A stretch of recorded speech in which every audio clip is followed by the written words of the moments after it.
Dans cette vidéo, on apprend à déterminer le signe d'un trinôme du second degré. C'est une question classique au bac. On te donne un trinôme et tu dois trouver pour quelle valeur de x il est à positif, négatif ou nul. On verra la règle générale, 3 exemples progressifs, une erreur fréquente et une astuce bac. On considère le trinôme f de x égale ax quart plus bx plus c avec a différent de 0. Le signe de f de x dépend de deux choses, le discriminant delta et le signe du coefficient a. On commence toujours par calculer le discriminant, delta égale b quart moins 4ac. Ensuite, on distingue 3 cas. Premier cas, si delta est strictement négatif, le trinôme n'a aucune racine. Il garde le même signe partout, le signe de a, si a est positif, f de x est toujours positif, si a est négatif, f de x est toujours négatif. Graphiquement, la parabole ne coupe jamais l'axe des abscisses. Elle reste entièrement au-dessus si a est positif, ou entièrement en dessous si a est négatif. Deuxième cas, si delta est égal à 0, le trinomé admet une racine double x0 égale moins b sur 2a. Le signe de f de x est celui de a partout, sauf en x0 où f de x vaut 0. Troisième cas, si delta est strictement positif, le trinôme a deux racines distinctes x1 et x2 avec x1 inférieur à x2.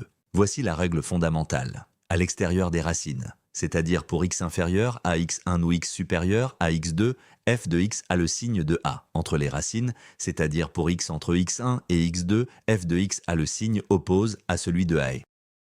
Quand a est positif, on obtient ce tableau de signes. Positif avant x1, nul en x1, négatif entre x1 et x2, nul en x2 et positif après x2. Quand a est négatif, c'est l'inverse. Négatif, 0, positif, 0, négatif.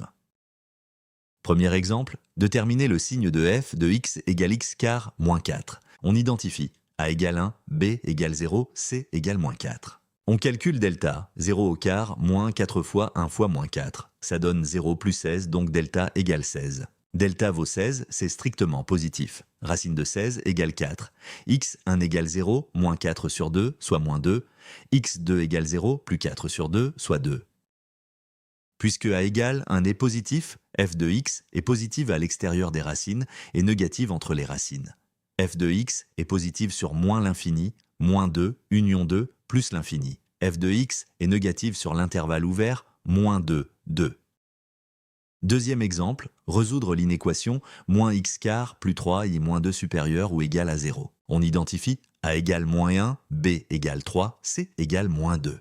Delta égale 3 au quart moins 4 fois moins 1 fois moins 2. Ça fait 9 moins 8, donc delta égale 1. Racine de 1 égale 1 lettre à x, 1 égale moins 3 moins 1 sur moins 2, soit 1.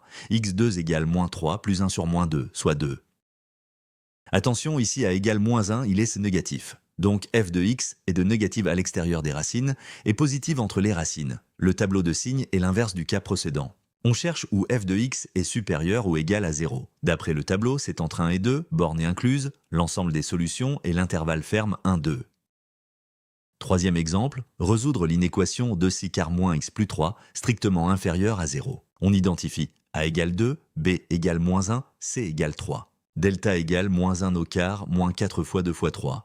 Ça fait un moins 24, donc delta égale moins 23. Delta est strictement négatif, donc le trinôme n'a aucune racine. Comme a égale 2 est positif, f de x est strictement positif pour tout réel x. L'inéquation f de x strictement inférieure à 0 n'a aucune solution. L'ensemble des solutions est l'ensemble vide. L'erreur la plus fréquente, quand a est négatif, les élèves appliquent la règle du cas à positif. Ils mettent positif à l'extérieur et négatif entre les racines. C'est faux, quand a est négatif, c'est l'inverse.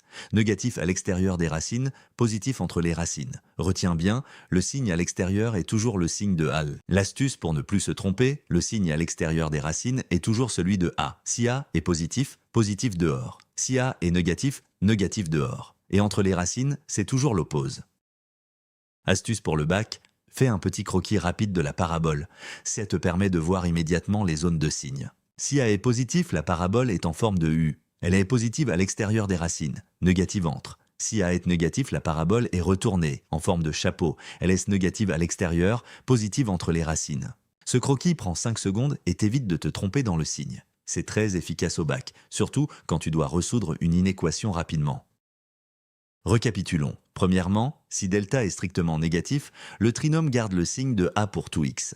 Deuxièmement, si delta est nul, le trinôme garde le signe de A sauf à la racine double où il s'annule. Troisièmement, si delta est strictement positif, le trinôme a le signe de A à l'extérieur des racines, et le signe oppose entre les racines.